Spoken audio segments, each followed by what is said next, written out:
দুর্দান্ত স্বাদের আলুর দম বানাতে হলে এই রেসিপিটি অবশ্যই দেখে নিতে হবে।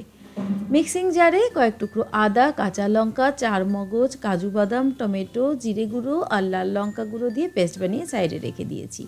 সাদা তেল গরম করে সেদ্ধ করে নেওয়া আলু এর মধ্যে দিয়ে দিলাম।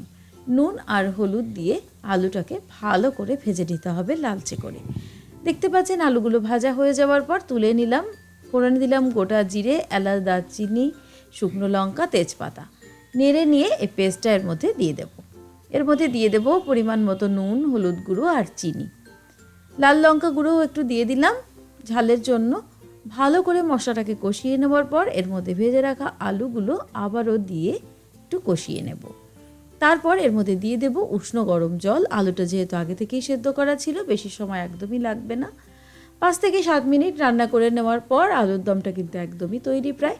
সব শেষে দিয়ে দিলাম ঘি আর দিয়ে দিলাম একটু ধনেপাতা কুচি।